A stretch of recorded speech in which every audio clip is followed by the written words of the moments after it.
Thank you for being here, and thank you so much for attending the annual kickoff of our wonderful On the Same Page program. I'm Ben Hermelin. I'm the Executive Vice Chancellor and Provost here at UC Berkeley. On the Same Page is one of the ways Berkeley welcomes and engages you in this university's vibrant community by providing every new student with a shared intellectual experience, a work of art to be considered and discussed by all. We are opening the door to the communal experience that is such an integral part of a meaningful, world-class college education. It is a strong, supportive campus community that allows us to take intellectual risks, to continuously challenge the status quo, to learn from one another, and to thrive amidst an amazing diversity of interests, origins, and perspectives. I want to emphasize the value we place on diversity of perspectives because the phrase "on the same page" often connotes a desire to arrive at a common understanding. That's not what is intended. Rather, on the same page is the opportunity for a shared experience that fosters a discussion from multiple perspectives and therefore an opportunity to learn from them. This year's selection is the documentary film Crip Camp, A Disability Revolution, directed by Nicole Newnham and Jim Lebrecht, who we are lucky to have as our honored guests this evening. Crip Camp premiered at the Sundance Film Festival, where it won the Audience Award. It was then released on Netflix and nominated for an Academy Award. Our selection committee, made up of faculty, staff, deans, students, and librarians, chose this film because it changed the way that they see the world. I hope that after watching the film, you agree.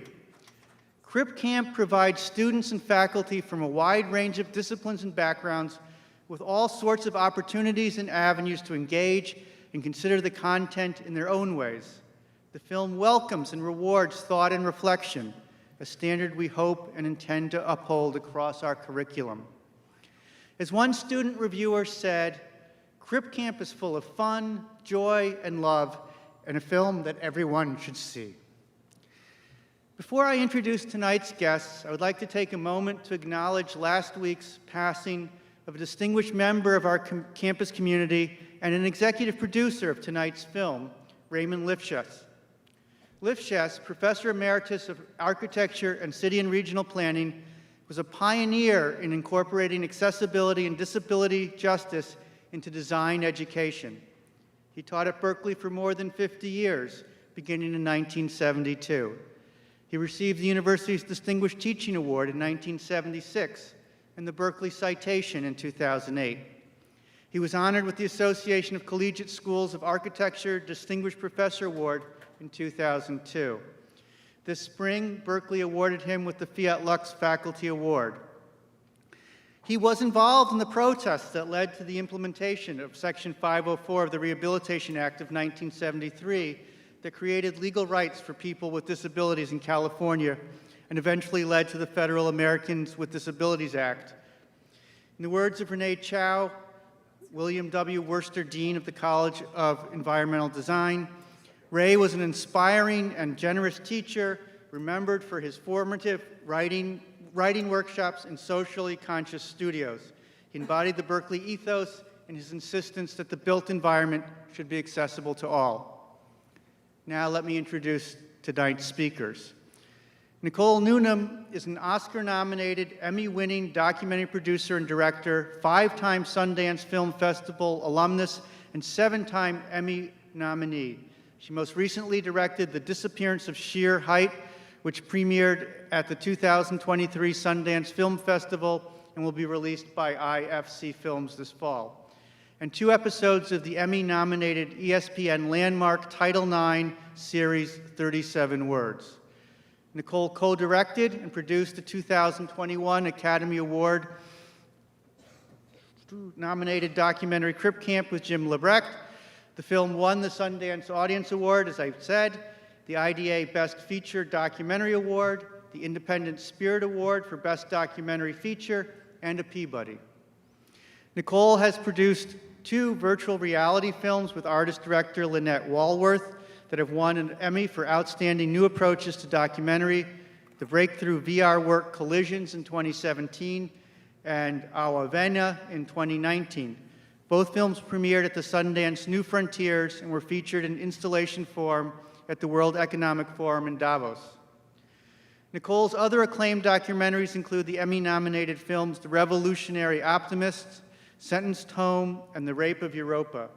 A graduate of Oberlin College and Stanford University's documentary film graduate program, Nicole lives in Berkeley, California with her husband and sons.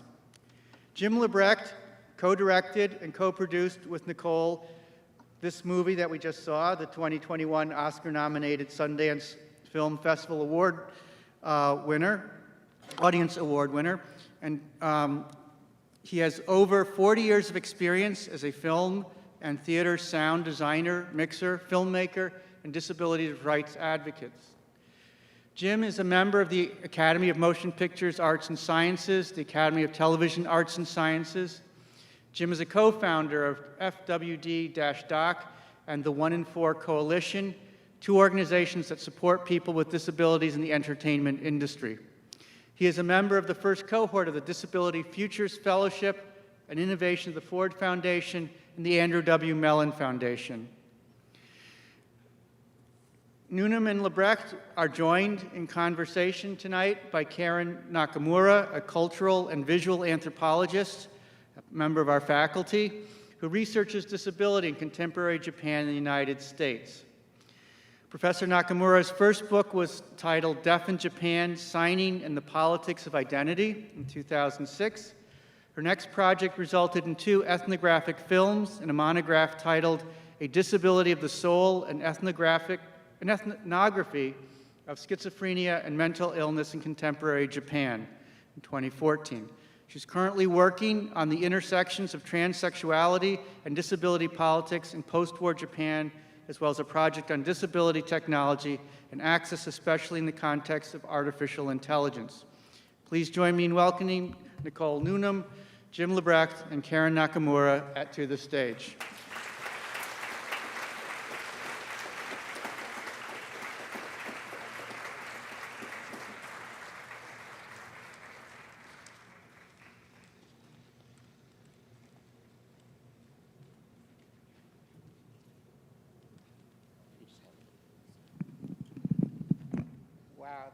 Thank you, Ben, for an incredible introduction. And I'm very excited to be here with the 2 filmmakers who created CripCamp. I thought before we started the Q&A, and you guys submitted really great questions, it's just a very brief moment of silence. Ben had already mentioned Ray Liftre, who had passed away recently, but we also want to recognize Neil Jacobson, who very sadly passed away, Holland DeLeo, of course, Judith Heumann. We've lost many ancestors. Many of the people in the film have moved on to become ancestors this year. And I think, yeah, that's... And of course, Stacy became an ancestor in the making of the film as well. So many of the community have become our ancestors, so just a brief moment.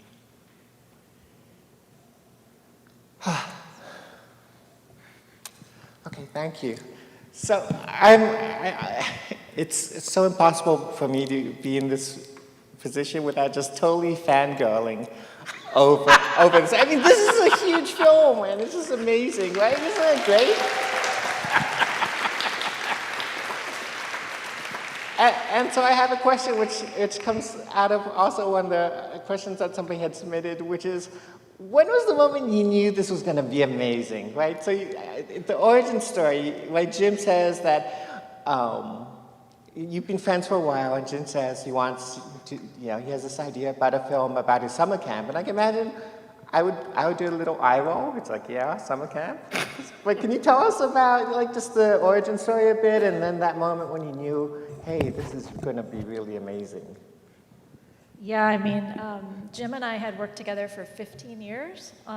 He was the sound mixer and sound designer that I would always bring my projects to, and I think we kind of met each other when we were both sort of starting out, more or less, in those respective careers, and we had a great collaboration.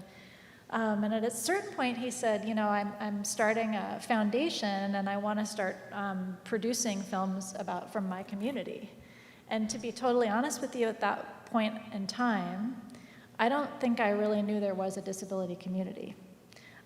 So that was really intriguing to me. And he said, I'd like to, you know, take you out to lunch and just pitch you some ideas. And at the end of that lunch, he said, after pitching me a bunch of very interesting ideas, he said, but what I really always wanted to make a film about was my summer camp. And like you said, I did roll my eyes a little bit inwardly, because everybody wants to make a film about their summer camp, because summer camp is the best time of, you know, a lot of people's lives, and it was really, really important to them. But not everybody's camp deserves to be, you know, a 2-hour-long documentary film. So, but then he started telling me about like this connection, all these people from this camp. First off, he was like, no, you don't really understand. It was like Woodstock. We were getting high with the counselors. It was like, you know, there were rock festivals going on, all this stuff. And I was like, what is he trying to tell me about? Anyway, he sent me a link to a Facebook page where people from Camp Jeanette had collected pictures over the years. And I think the proof, as you've now seen in the film, is kind of in those photographs, right? Like, I had never seen a community like that. And I've had this really powerful emotional response, like, I want to know how that happened, and I want to know why I don't have that image in my head, and I want to go. Like, I want to go have fun with those people, you know? So I called you up, and I think, you know, then it was like the process of, actually, I shouldn't be directing this film and Jim producing it, you know? That really, the important thing was Jim's perspective and his lived experience, and so we decided to do it together. Yeah, I remember very vividly when you said, I'm on board, but I want us to make this together. And for me, that was because I wanted you to tell this story because I've worked with a lot of documentary filmmakers, and you're one of the best. And really, I felt like there was a story here that was going to be lost to history. And for me, the initial idea is all these people moved from New York out to Berkeley, and you know, why was that? But the conversation quickly grows into, yeah, the summer camp and the community there, and is there a connection? And in fact, Nicole said, great, so there's this connection to the disability rights movement. I said, let's make a phone call. And we called Judy Heumann. And Judy said, absolutely there was. Yeah. This film, but the real turning point is when you find this film archive. Can you talk about that? Because up to then you just had static images, which wouldn't make much of a film. That's a really good point. And at first we were like, well, maybe we should make like a giant photo exhibit and a gallery of these pictures, you know? But then we started thinking, no, there really should be a movie. And we knew there was footage of the 504. And we thought, well, maybe we'll recreate the scenes at the camp, and we'll cast young disabled actors, and and we'll recreate camp, you know, and that'll be really amazing. And so, actually, the first grants we got and the work we first started to do were based around that concept. We held on to for a ridiculously long amount of time, actually, even after we found the footage. But then, Jim, you know, you had a memory that maybe there was some footage that might exist. No, I remembered that this one summer that this group of videographers had shown up at Camp Jeanette, and they'd actually given me the camera. This thing was a large camera with a large cable that they strapped to the handlebars of my wheelchair, the deck for it, and I did a camp tour. And the only thing I really remember was that the word people was in the name of the organization. And Nicole, I think you spent 3 or 4 months scouring the internet until you finally found a recently digitized videographer's magazine from back in the day. And there was an ad in the back. What did it say? It's like, crab epidemic at Camp Jeanette for the handicap, $6.95. selling People's, it. People's Video Theater. Wow. Yeah, and so then we had the name People's Video Theater. We're able to find some names of people involved in it. They didn't know, they passed us on. Finally, they said, well, you should talk to Howard Gutstadt, he might know. And so I started trying to find a Howard Gutstadt, and I found a guy with that name on the board, listed as being on the board of an anarchist bookstore in San Francisco.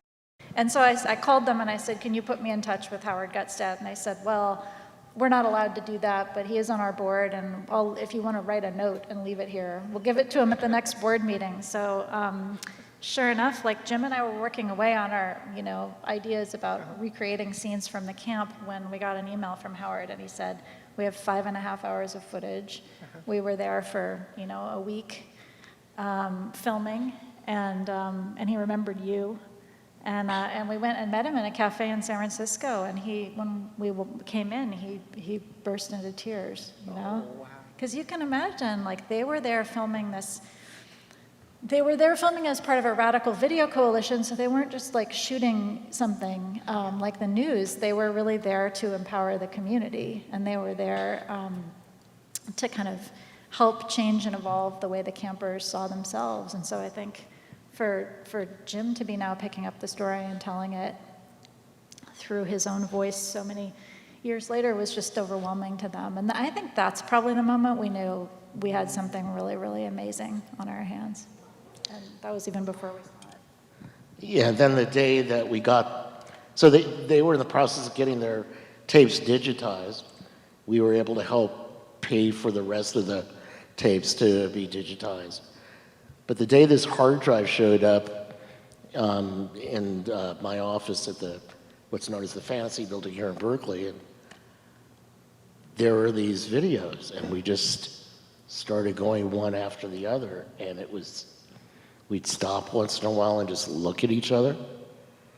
And for me, it was like discovering these home movies that I didn't know had been shot, and seeing people who I really, really, truly missed who are no longer with us. But then we came across that scene of everybody talking around the table and Nancy Rosenblum talking about, and having a hard time being understood by some of us, that what she really missed was her privacy. And it wasn't even clear to us exactly what was being, we found out what was being said after we saw how Steve interpreted her. And I mean, you said to me, if we can build the film up to this moment and make it work, this is like, and I think we did that. But you can also see, just how Judy Heumann is, her leadership and her empathy coming through there, and just how she managed to become, in the State Department leading disability rights across the world.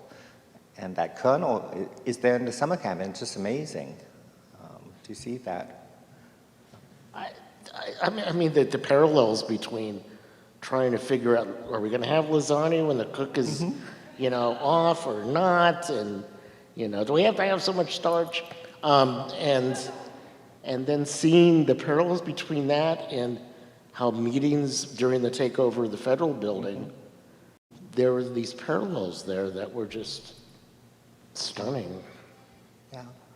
Although a bit of me kind of wants to see the Chibi, the reenactments with a small Jim Lebrecht played by someone and a small Judy Heumann. I don't know if you've gone to casting. Maybe sometime you can leak the casting tapes for those.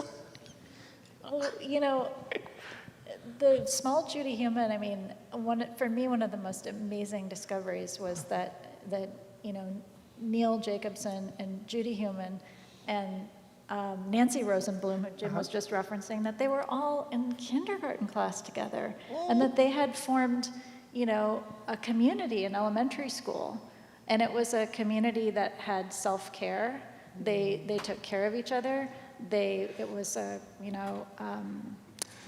cross disability community. It had, even in that way, Judy was leading it, So, and it leveraged the talents of everyone. So I felt really excited about that, because how often do you get the chance to kind of rewind back from a moment like the 504 sit-in all the way back to like the seeds of a community, you know, that actually empowered people to go on and do the things they did at Jeanette, and then to go on and do the things they did at CIL, and then in the building. That it was just like such an extraordinary thing to be able to connect those dots and tell that story. I wonder, and Jim, this is a question that comes from Emily. Was there part of making this film that changed you and changed your memories of Camp Jened?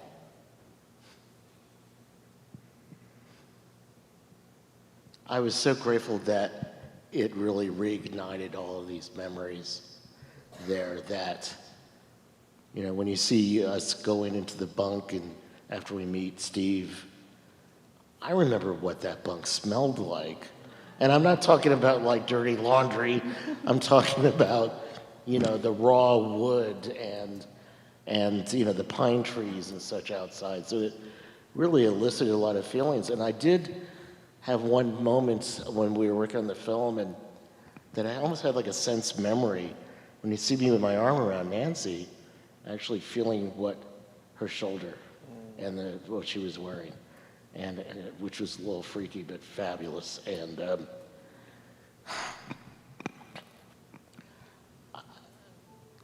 who gets a chance to kind of go back and look at part of their lives and see it over again through this kind of footage and really kind of consider who we were, or so I mean, obviously it did affect me. How it did, I don't think I have words for that exactly. I think every time I see the film, I'm processing something. I'm seeing something new, or I'm remembering things. But, you know, Denise, by the way, Denise Sher Jacobson is in the house right there.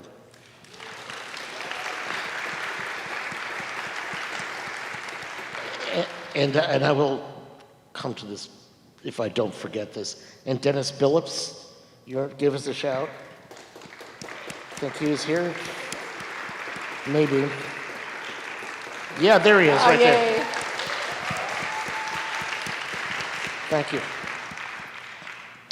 Denise says in the film that, you know, this was kind of a utopia.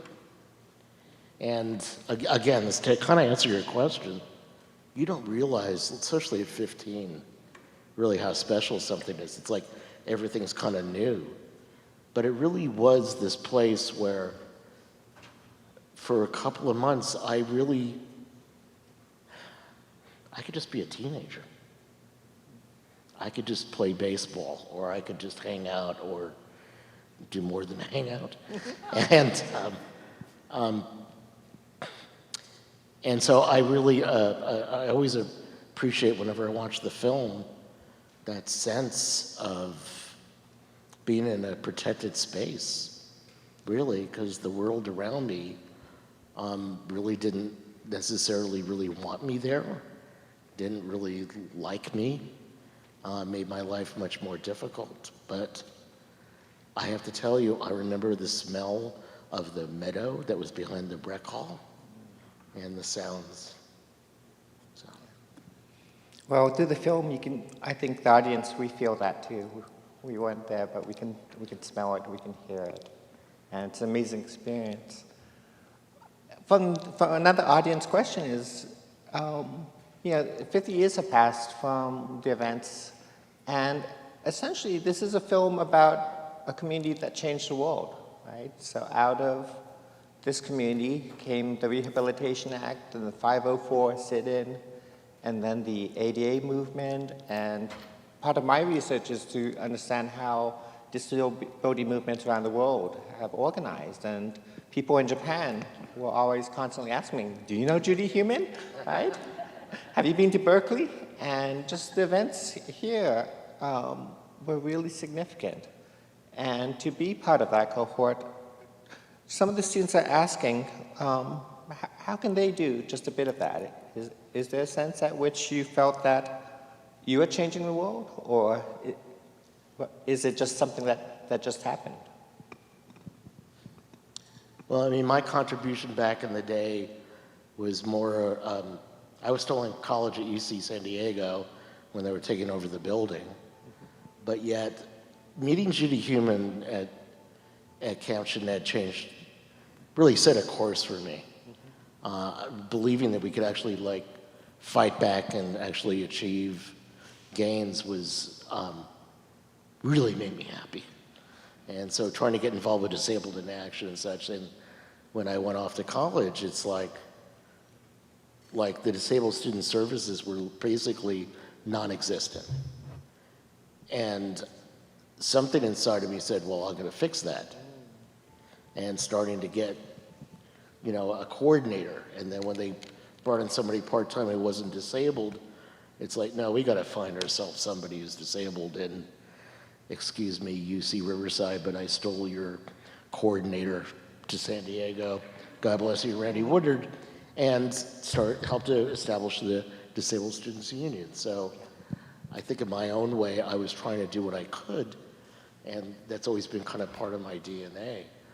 I do have a belief that the work that was happening here, the work that was happening really all over the country, and I think that when you know other people are doing the work and that you can come together, it really feeds you, and it also gives you a sense of, I'm not the only one here shouting in the dark.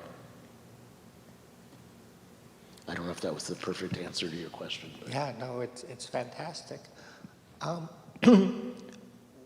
Nicole, we talked in the green room a bit about the question of being an ally that sometimes comes up, that there are many in the audience who are here who aren't disabled. And how do you respond to that question of what can you do as an ally? Yeah, I mean, our journey making this film has been hugely eye-opening and educating to me, not just the topic of the film and the making of the film and the meeting of all of the incredible people in the film, which has been one of the great experiences of my life, but actually, Jim and I set out an intention early on to kind of use the film itself as sort of an icebreaker to pave the way for more stories like this to get told, and for the inaccessibility. We knew we would have at a certain point it became pretty clear we were going to have a pretty large platform from which to call attention to inequities and inaccessibility and oppression that we saw even in our own world of filmmaking, you know? So I think what I learned is to listen and trust, you know, the experience as it was being relayed to me, and then to jointly speak up, you know. And we had to do some uncomfortable things, like we had to, you know, go to the head of the Sundance Institute, which runs the festival, that would, if we got into it, would change everything for the trajectory of the film and our careers, and say, you know, it's not okay that you don't have an elevator to your filmmakers lodge. That means that people who can't climb steep stairs don't have access to networking opportunities, et cetera. And that's just like one drop in the bucket of, like, it almost seemed like every time we went out the door, we were dealing with something like that. And in fact, one of my greatest moments in the editing process was when we were at this lab at the Sundance Institute, and this person said, well, I don't see the conflict in this story. And what's the conflict? And this other British editor said, getting through the effing door. But which it sort of was true, right? Like everything was harder for us because of the way the world is inequitable for people with disabilities. And so, yeah, you just have to be along for that fight and lift up the voice of the people who really know what they're talking about, and not be afraid to make a stink, you know? Indeed, I mean, so often allies are sometimes have already been in the room that you've been trying to get into. And for them to be able to speak up and say, look, I mean, we had this, you know, situation that you're talking about. They had a filmmakers lodge at Sundance that was 3 flights of stairs. And why could you go, but I couldn't? But it took you, who I've been banging on this for like a decade and not getting past like interns telling me, well, maybe we can have a video feed downstairs so you can see what's going on, completely diminishing the fact that I've been mixing film for 20 years. Don't you want me upstairs? You know, to be part of the conversation. And so you really helped to get the attention, and they immediately moved a bunch of things out of the Filmmakers Lodge that year. And when we premiered, they were, in the ensuing time, they had raised the money and installed an elevator. So, which in typical, of course, fashion, we're riding up in the elevator. Oh, and there's a beautiful poster inside the elevator. It's like Nicole and I at the lab, and people are happy. I mean, I don't think they were breaking champagne bottles, but, you know, they were really happy. And then we get to the top and the door won't open.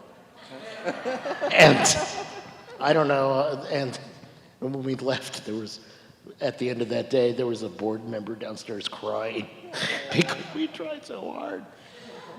But let me just say one more thing about allyship.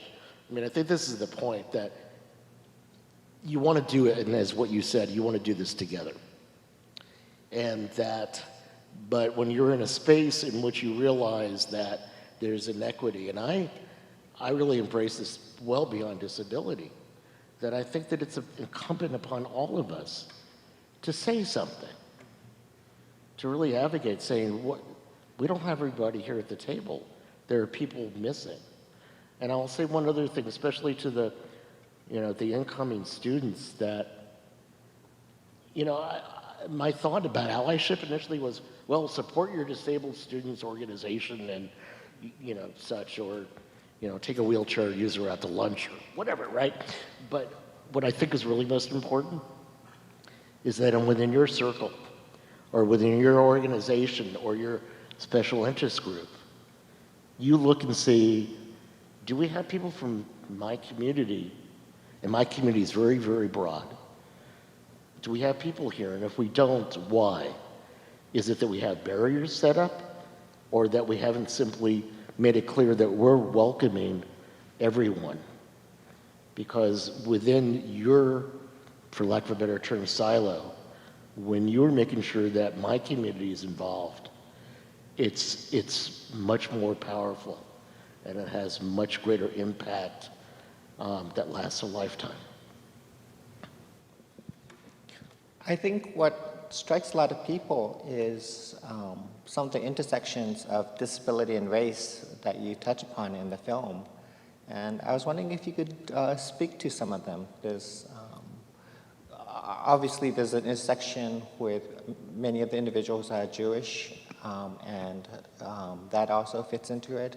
But also the African American community. Can you touch upon any of those intersections?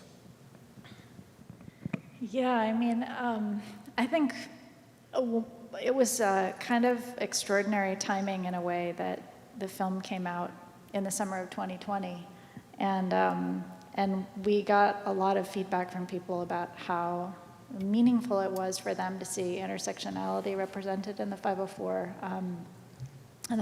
activism and in the community there, because you know, it was almost like this model from the past that people hadn't even known existed, you know? And I myself was surprised too by looking into the archival footage and hearing the conversations that were happening and the language that was being used. It's that kind of feeling of like, oh, I thought we kind of invented this 15 years ago, we started talking about this, but no.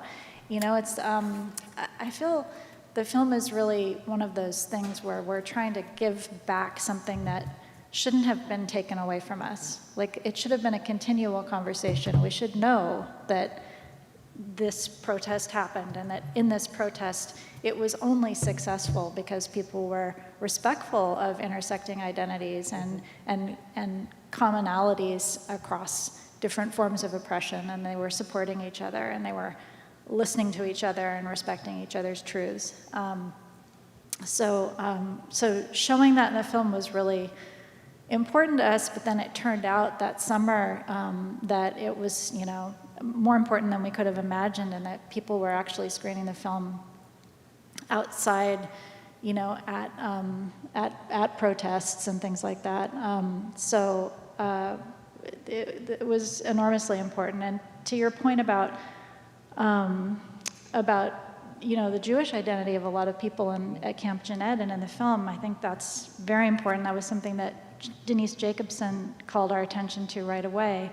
You know, and you think about Judy coming from a family of Holocaust survivors, and Neil as well. I mean, I was actually talking to Corbett O'Toole this morning, and she was reminding me that that's kind of a key reason why Kitty Cohn and Judy would have been so incredibly aware that it was really important for them to be fighting for disability writ large and not to be caving to the demands that were being made at the time to like, oh, well, let's say that people with addiction problems are not part of the disability group that's going to be covered by 504, but to really fight for a very expansive definition of disability because, you know, of knowing from history the consequence of allowing the community to start to be divided up and to say this group isn't a part or that group isn't a part. So I think it's a really important, essential part of the story.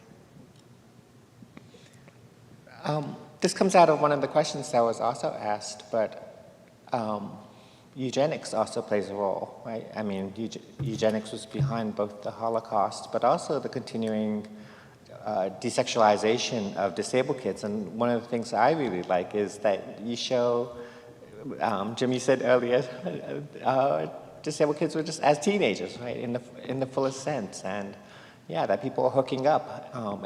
And that is an really important concept that it allowed people to see themselves as sexual beings. I mean, I think that the camp wanted us to really develop and find our identity. And that was certainly part of the time also of a great deal of freedom and freedom of thought and sexual freedom. They provided me a wonderful platform for experiencing that. And which really, I mean, and I make a joke, but in all seriousness, you know, that wasn't happening outside of Camp Jened either. So, I mean, I think that we've heard from a lot of people, they didn't expect the amount of joy or humor in our film. And they probably didn't expect so much talking about sex or just, you know, us as complete human beings. Well, Jay asks a great question on here about how did you, within the disability community, you know, we're very cautious of inspiration porn, right? Material that's done that shows, oh, disabled people are great, they can wake up and eat breakfast. And what were some of the conversations in the editing room? Were there moments where you're like, Jim, you're like, I think this is getting a bit inspiration porny? You know, I think that we kind of really had a good grasp of that going into this about, you know, we had learned from so many different people about this, and Stella Young's TED Talk was something that was, if you're not familiar with that, Stella had this great TED Talk about inspiration porn. So I think that, you know, certainly this was something that was always going to be in our minds, but we had an incredible group of people working with us. You know, wonderful editors and creatives and such. So, I think you're being very kind, but I do remember. I do remember you redirecting us sometimes, or sometimes even we would put something together. You and I believing that it was going to have, you know, the intended effect. Like I think about like your car. Like I think that story is an awesome story. But something about the way it was put together, or the music, or something, it had a little bit of that feel, you know. I think it was very interesting to me to see that sometimes even when we would cut something together, when we would show it to people, their response would be kind of like, "Oh, that's so cute," or whatever, and we'd be like, "Okay, we're gonna cut that out." What are you nuts, or? Yeah. Or our first sizzle reel that we put together, which we used for fundraising, we're like all patting ourselves in the back, and our editor's wife comes back and says, "It seems like a house of horrors," and it's like, well, Lice everywhere. yeah. So, I mean, What did they mean by that, a house of horrors? they just we kind of, I mean, it's just sometimes when we're working on something, you just don't really kind of see it with a fresh mind. And We were like, embracing the kind of hippiness in the crabs epidemic and letting it all hang out and everything. And she was like, "Are they taking good care of those children?" Down a little bit. yeah, I mean, I think this is the thing that I do remember, like there was something in one scene that was bugging me, and I couldn't figure it out. And basically, we just kind of put a pin in it, and literally a couple of months later, I kind of went, aha, and I figured it out. And I wish I could tell you what it was. I haven't a clue.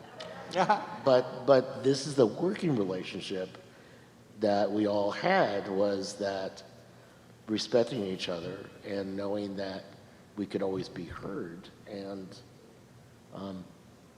look, I had probably by that point had mixed 180 documentaries the first time I'm in the editing room for all this time, and I appreciate what I learned, and I just say it's just a rare collaboration is all I'm trying to say, and I feel very fortunate. I feel very fortunate that we were able to make this film, because the impact throughout the world has been amazing. And I don't think you get a chance to, do something positive in this world and lift people up on such a broad scale. I think you're fortunate if you ever get a chance to do something like that. I'm not trying to embarrass us or pat ourselves on the back, but I think we have to be grateful for the things in life that we've been able to pull off and not be conceited about it. And I think that if you imagine, especially if you're like the incoming students, there's no reason that your passion or your quest or the things that you really want to do can't really affect a broad group of people and make a positive change. And I really want you to hold on to that, because right now we're like in this period of time where just everything feels like it's falling apart and going backwards. But I'm not a blithe optimist, but I also believe that it's possible for you to find something you want to do and find your community and build something.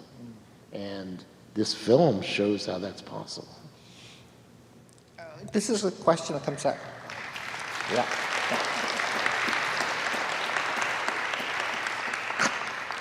There's a theme in some of the questions, which is that there's this nostalgia for this utopia. And I think many of us identify as disabled. We never got to experience that sense of community. And not just in 1971, but there's also the sense that you guys have continued it, right? You and Denise and Neil, rest in peace, and Judy, and you all stayed in touch and created a community. And the current generation doesn't quite have that. I mean, for all the blessings that we have, we never had Camp Gen Eds, and we were mainstreamed and things like that. And so I'm sure you got this question before. Do we need new Camp Gen Eds, or how do we recreate that sense of cohesion and friendship? And so in developing the film and trying to figure out our impact campaign, which our friend Rosie was very much a part of. Rosie, thank you so much. We learned what was really important to people was creating community, and that, and we were able to make that happen by putting our impact campaign in the hands of Stacy Milburn and Andrea Levant, who are deeply steeped in disability justice, and wound up creating. When the pandemic hit, we had to change what we were going to be doing, and they said, we've got this, and we wound up having like 16 weeks of virtual crip camps every Sunday for that summer of 2020. And at the beginning, we had maybe 100 people signed up. And at the end, there were 10,000 people signed up to either participate live or to see the videos later. And then,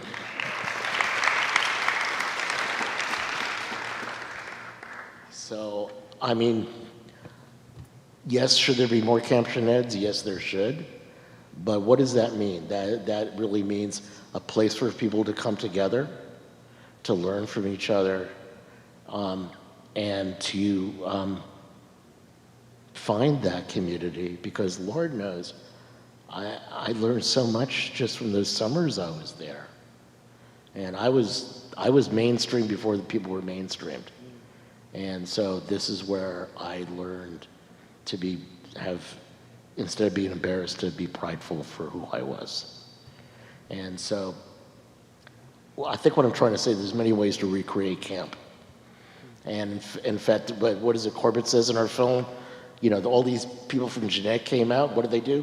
They recreated camp in Berkeley, right? So.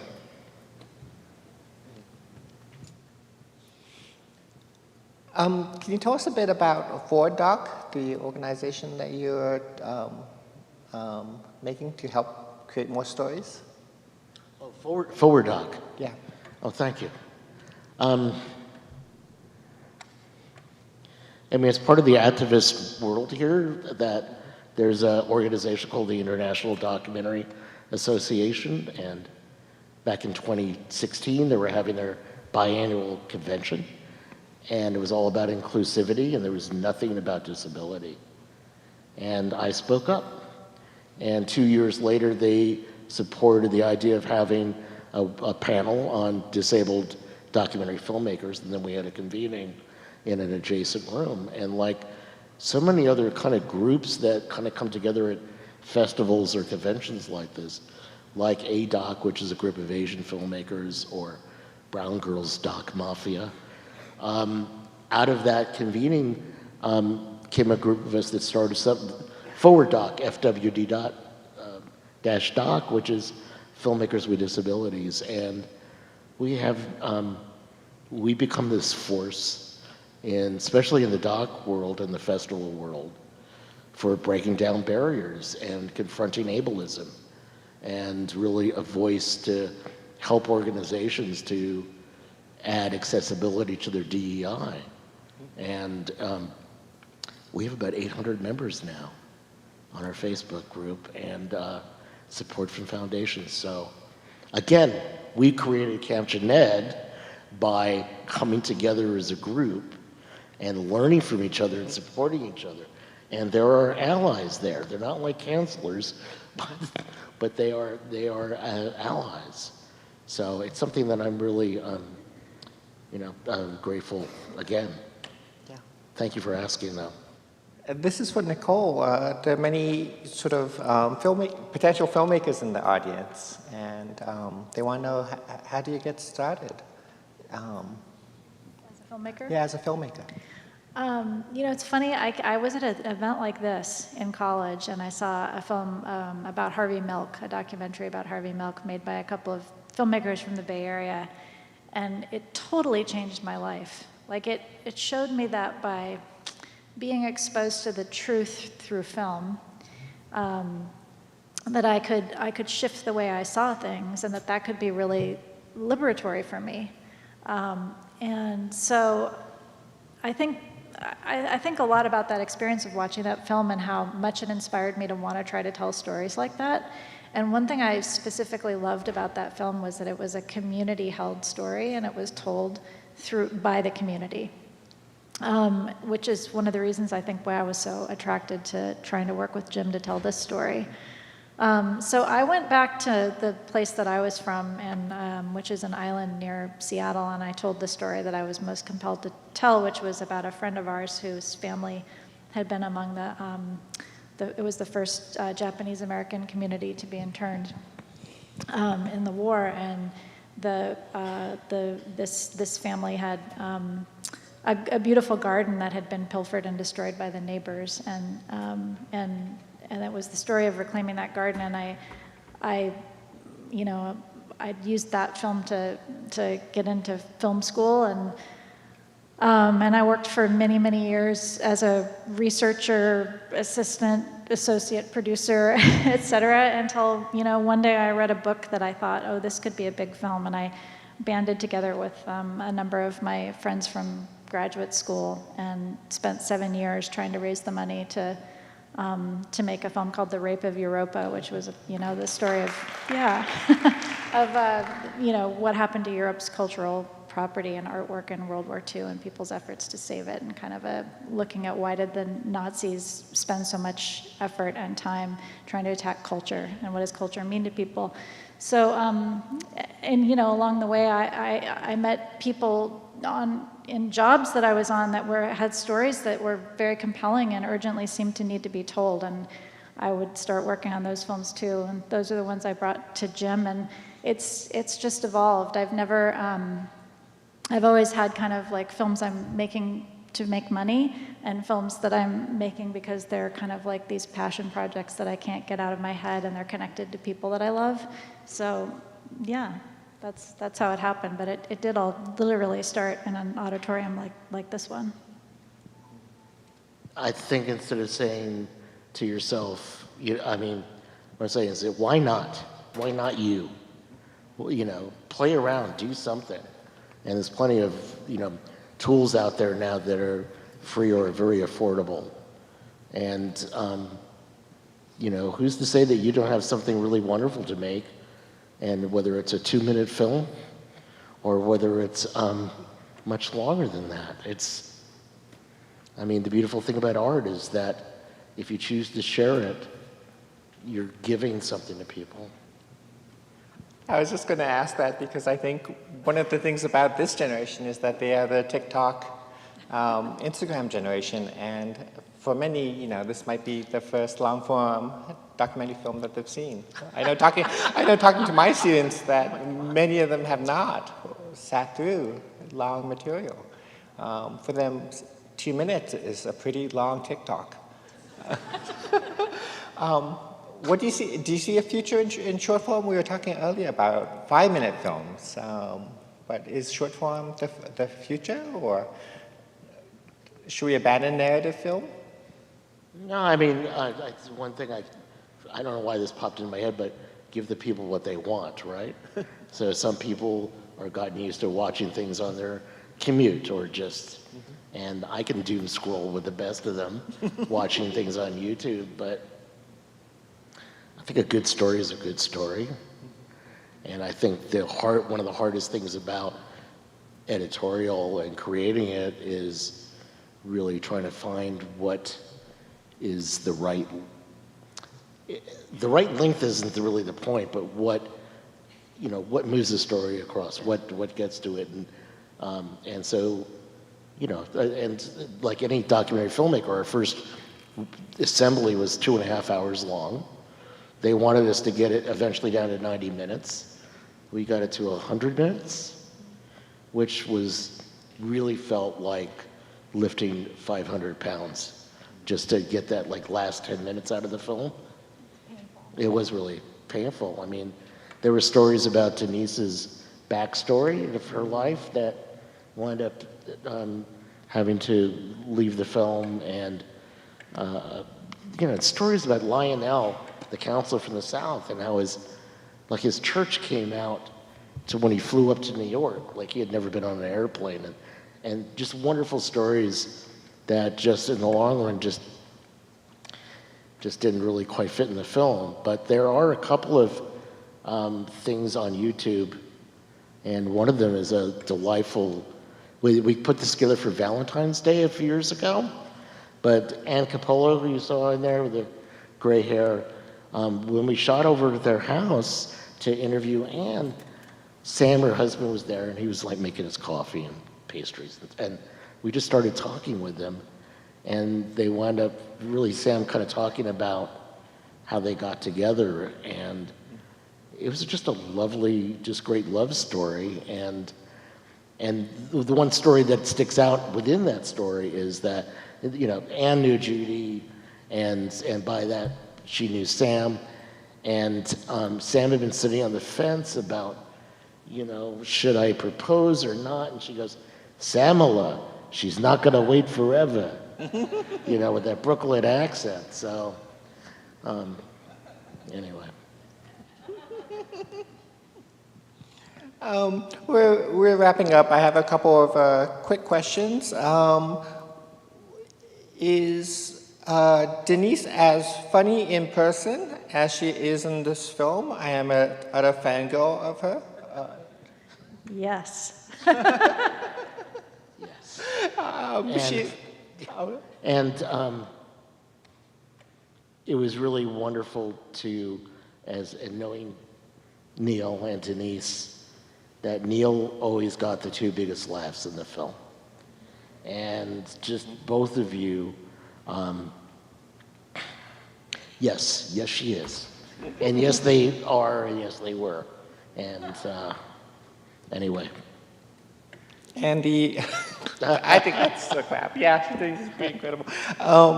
And the last question is, how did the Obamas get involved, and what was meeting them like? Well, we were trying to find a partner for the film, and we had a sales agent. We're going around, and our executive producer, Howard Gertler, who's a great guy, he suddenly called up one morning and he said, oh my God, I just read in the trades that the Obamas are starting a production company called Higher Ground, and we have to get this film in front of them because, President Obama worked with Judy Heumann. I think it's not a big stretch to think that he would be interested in a story like this, because these are the stories he tells, and this is the way he thinks about politics and organizing and how change is made.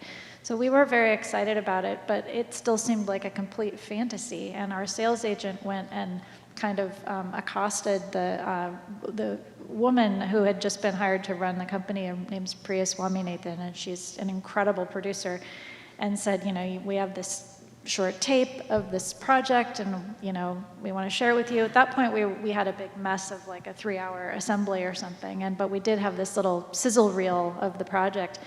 And she said, okay, I'll watch it. And apparently, she watched it and she couldn't believe it. And she sent it to President Obama and Mrs. Obama. And they said, we can't believe this story hasn't been told. How is it possible, really, that we could actually be involved with telling this story? So this was actually their first film that they produced as part of their production company. They had acquired a film at Sundance called American Factory, which was really amazing, but this was the first one that they were involved in actually producing, and they gave notes. President Obama called us the night of the premiere and told us not to read the comments on Instagram, and also he told us that we should not think that anything about the reviews or the response to the film immediately was what was important, but that we should look for the long tail. Yeah, he said, look, I haven't made a film, but I've written a book, and maybe not tomorrow, but at some point someone's going to come up to you and say, your film really changed my life, and I think we got that within 24 hours. He also came to the virtual camp that Rosie helped to run, and he wanted to chat about s'mores and sing songs and talk with all the people gathered there, which was really incredible too. Their support of the project was really genuine and really incredible. Well, unfortunately, we have to wrap up. There are many more on the same page events that are going to happen. One of them is going to involve Dennis Phillips. Well, he doesn't quite know, but it is going to involve him. On November 29th, we're going to have an event that talks about the Panthers' involvement and at the intersections between Black communities and disability communities, which I think will be absolutely amazing. We're going to have a good lineup for that, but look for other events on the same page. And then echoing what both Jim and Nicole said, there are so many stories in this world, and you have you have many of them, your elders have many of them. Go talk to them, hear their stories, and tell them. I think that's how we build that sort of community that Jim was saying, the networks. Do you guys have an ending note that you want to finish us up on? I'm just, no, I'm pretty darn happy right now. So, I just thank you, thank Karen. you. Yeah, Karen, thank really, you, thank you Karen. so And much. thank you, Berkeley. So, yeah. Thank you for selecting this film. And everyone, yeah, you're going to have an amazing time at Berkeley. So welcome, and looking forward to all that you do here and beyond. Thanks. Thank you.